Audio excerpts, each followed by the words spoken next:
Hi, this is Cooking with Nono, my second video, also known as Cousin Guido.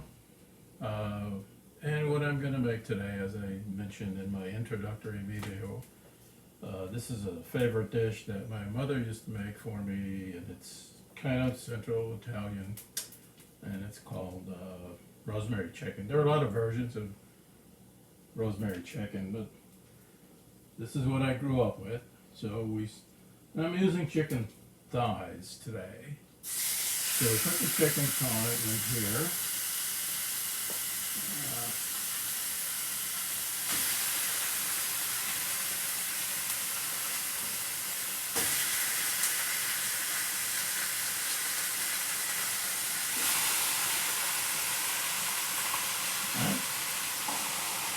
And we, as usual, salt and pepper, again, Himalayan salt, freshly ground,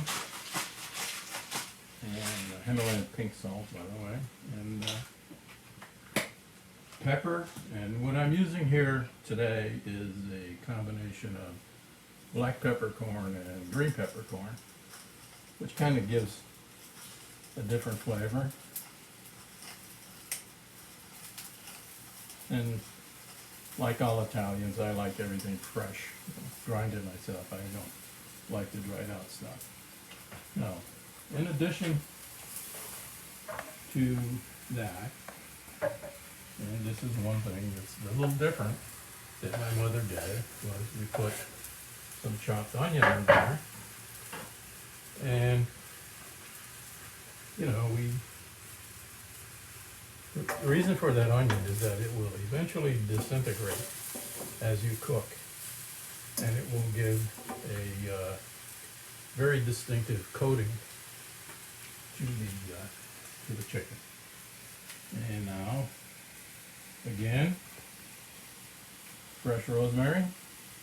I used to have a rosemary bush, but it kind of died over the winter, so I'm at the mercy of the grocery store now for rosemary.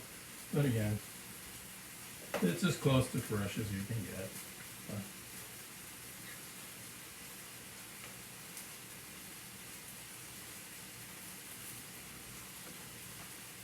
Let's see, yeah.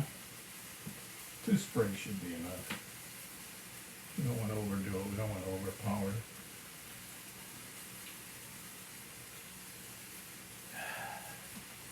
You can tell, I don't know if you can see, I don't know if you can read, but the shirt I'm wearing today, my wife gave to me when we were in Bolsena a couple of years ago. We stayed at Lake Bolsena, and there's an Etruscan museum there in Bolsena, and since my heritage is Central Italian, and it's really Etruscan, not Roman, so Italian heritage,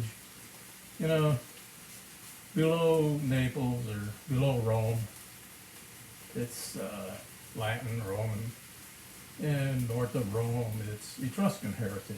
So, Italians are not all descended from Romans. Did this a little movement here with the wooden spoon, classic.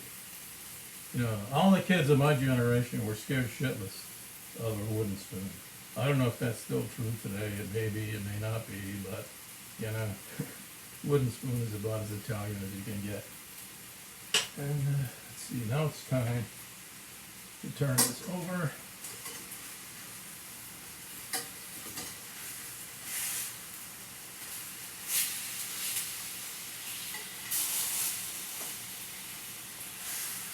And,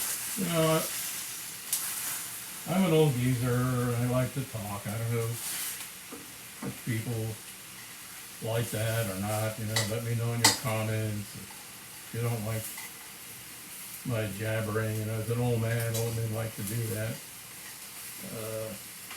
Some people think that it's annoying, but how annoying is it? Is it annoying as Puzzolini's talking raven? I don't know. Could be. That's a possibility.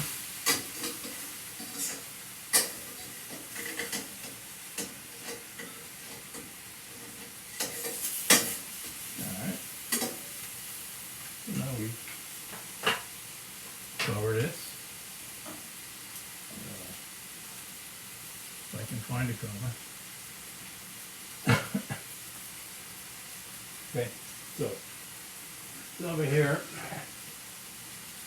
I have an assistant who helps me with everything. You know, my wife passed away in March of this year, and she died from a reaction from the COVID vaccine. So it's not really as safe as the media would lead you to believe. There have been fatalities from the vaccine. I think the latest one was in a 10-year-old boy. So, like I said, I'm old. My family is trying like hell to get me into a nursing home, but fuck them, because I will stay independent as long as I possibly can. Speaking of Speaking of nursery, no, never mind. Anyway, I have a caregiver who helps me with things, and I certainly couldn't have gotten over the death of my wife without her. So,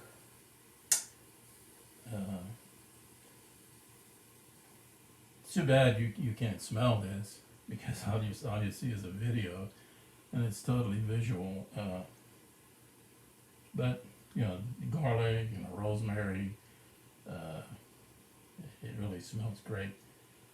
And so, oh yeah, another thing I'd like to mention in terms of Italian heritage, or maintaining my Italian heritage. On Instagram, I came across a podcast called the Italian American Podcast. And I turned it on, and it was interesting in the beginning, but the more I watched it, it was totally Southern Italian. Their excuse is that 87% of the immigrants came from Southern Italy, so that's why they're focusing. That's fine. I have nothing against Southern Italians. My grandmother, Nicoletta D'Arbenzio, was from Naples, so that, you know, I also have that in my heritage. But, you know, Italy is a big country. And out of over 100 podcasts, there are only 2 that have to do with the contribution of Northern Italians. And I really think that's unfair. I mean, look, if you're going to represent Italy, represent the whole nation. Otherwise, you know, somebody else should start a new podcast that covers all of Italy. You know, it's interesting on CNN, Stanley Tucci had a program on Sunday evenings where he covered regional Italian cooking.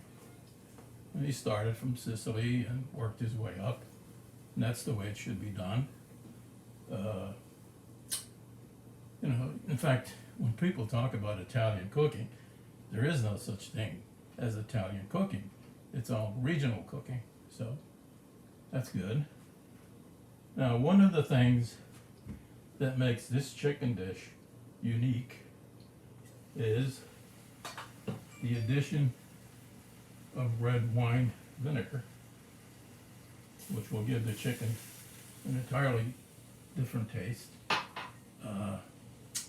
And what I'm adding here, if you can read it, it's balsamic vinegar from Modena, and this is the real stuff. This is not the crap you get in the grocery store. You know, this is very expensive stuff. A little bottle like this will cost you about $50.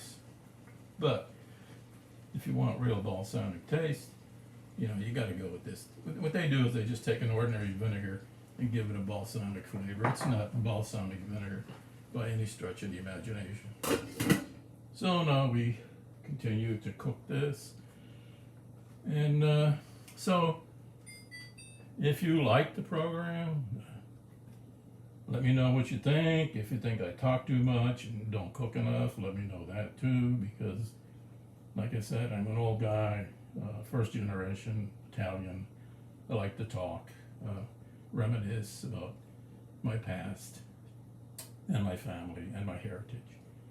So now we will give this, well, turn the heat up a little bit. And we will turn the chicken over again.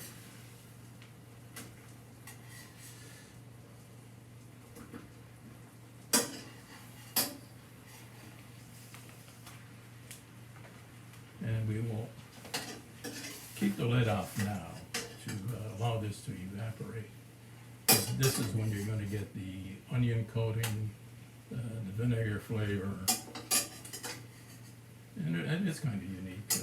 Again, this is Central Italian, and like I mentioned in my first video, I plan to make something that's very characteristic of Central Italy. It's called porchetta, as I mentioned, and you probably, some of you have bought porchetta in the delis, but that's not the real stuff. So I'll show you how to make porchetta the way people from Central Italy make it. Also going to make some bruschetta, as I mentioned before, because there is so much misconception as to what bruschetta is. And it's about as peasant as you can get. Well, maybe polenta too is pretty peasant. I made polenta on my first video, you know, and I mean, the Italians during World War II just survived on polenta. And, you know, they were very reluctant to cook polenta after World War II, but they eventually, you know, such a classic Italian dish, they made it again. And there's so many different ways you can make polenta. You know, the real authentic way of making polenta is when you cook it, you spoon it out onto either, you know, a wooden board or a slab of marble, and people sit around the table and they can put different toppings in front of them, whatever they like. So, you know, I might make a real polenta if I continue to make videos, depending on the reactions that I get. And I said before, I'm also on Instagram under the name of Cousin Guido. So, this is my second video. Hope you like it. Let me know what you think. If you want me to continue,